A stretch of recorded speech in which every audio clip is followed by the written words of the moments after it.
Thank you. Next opponent, please. Mr. Chairman, members of the committee, my name is John Masterson, and I represent the Montana chapter of the National Organization for the Reform of Marijuana Laws, or NORML. At NORML, we believe that responsible private adult use of marijuana is simply no concern of government. I'd like to thank the Legislative Services Division because they did a bang-up job writing 50 pages of legislation based on bad ideas. I do like one thing about this bill, and that is that it attempts to regulate rather than prohibit marijuana. We know that prohibition does not work. But the rest of the bill is a train wreck.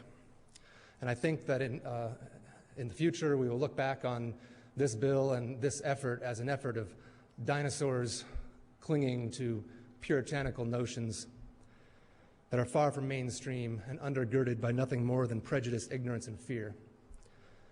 The major themes of this bill, as I see them, are first, cruelty. It's cruel to pain patients who have to jump through extra hoops. It's cruel to the businesses and the entrepreneurs who have invested, in some cases, their life savings to try to be a legitimate business person, come out of the shadows and into the light. It's cruel to their employees who were out of work previously and now found jobs as farmers or accountants or electricians or carpenters.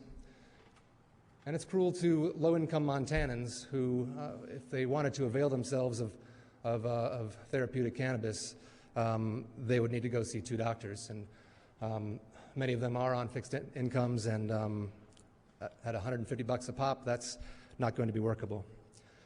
A further theme that I see in this bill is hypocrisy. Alcohol and tobacco are freely available at convenience stores statewide. Talk about dangerous and addictive. And yet this less toxic, less intoxicating, less addictive substance in natural cannabis is being subjected to these rigorous regulations. Further hypocrisy is evident in the fact that this legislature came together and spoke to the need to support free enterprise and jobs for Montanans. Sir? Yes. I would like for you to not judge people's motives by using the word hypocrisy. If you would just state your opposition, that's great. Okay. I also have concerns about the advertising and free speech collision. I have concerns about calling it or changing the word to therapeutic instead of medical, despite the fact that the National Cancer Institute just added cannabis to its regimen of approved and recommended substances for treatment of cancer. And we're calling it non-medical, we're calling it therapeutic, and yet we are regulating it more strictly than Oxycontin, oxycodone, and other dangerous, addictive, poisonous narcotics.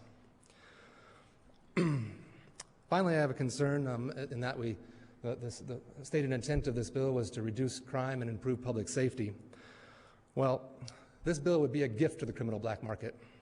It would create crime. Finally, I'm concerned about the expense. This legislature came together and talked about the need to reduce the size of government, reduce spending, and yet we have yet to see the fiscal impact of this bill. And but with the onerous regulations and the couriers checking in with the law enforcement, et cetera, I get that marijuana scares you. I get it. But criminalizing adults for being otherwise law-abiding marijuana consumers is just another type of intolerance, bigotry.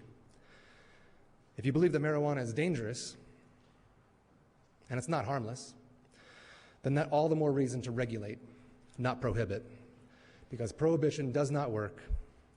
The time is upon us to legalize and regulate marijuana for all responsible adults, regardless of their medical condition. Thank you.